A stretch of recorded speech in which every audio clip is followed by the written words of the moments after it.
My garden went from this to this. Okay, I know it doesn't look like much, but let me explain. Last summer, I started a garden. Cucumbers, carrots, green beans, green bell peppers, tomatoes, and basil, all packed together in an 8x3 foot handcrafted raised bed homegrown masterpiece.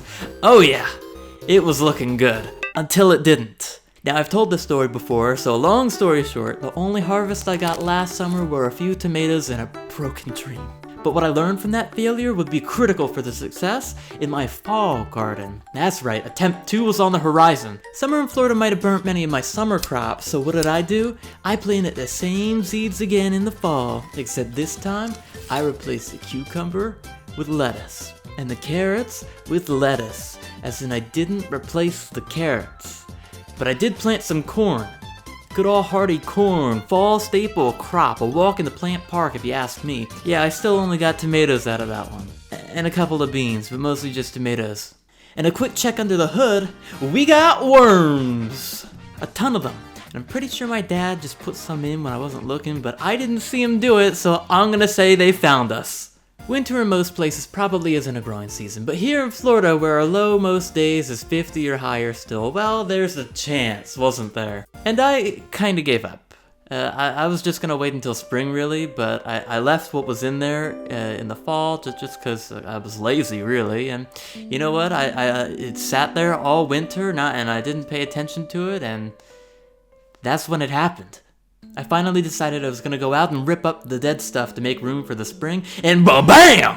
A stray carrot seed made its way across the garden, not even where I planted them, and it sucked up the winter sun, baby, good old Florida sun, and I got myself one fine carrot.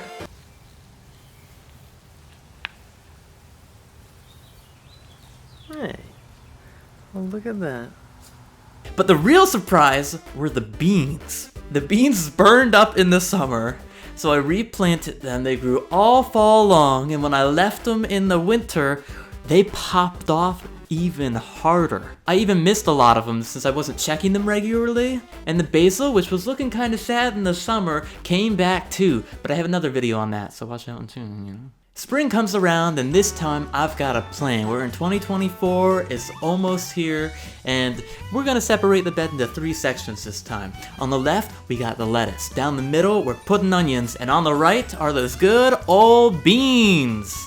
They're bush beans. They're not pole beans, they're bush beans. Oh, and that green bell pepper plant that looked like it was dying last summer in our first garden, it's on the comeback, and that basil's still kicking, and our rosemary, where the heck did that even come from? But it's doing so good.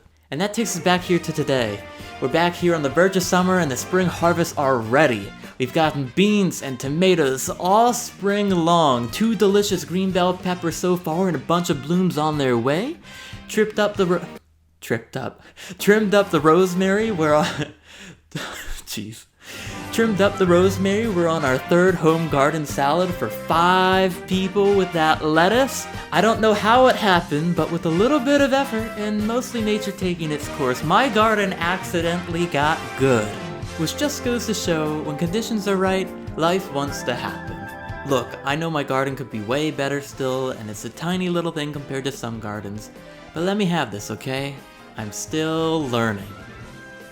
Now to watch everything burn in the sun.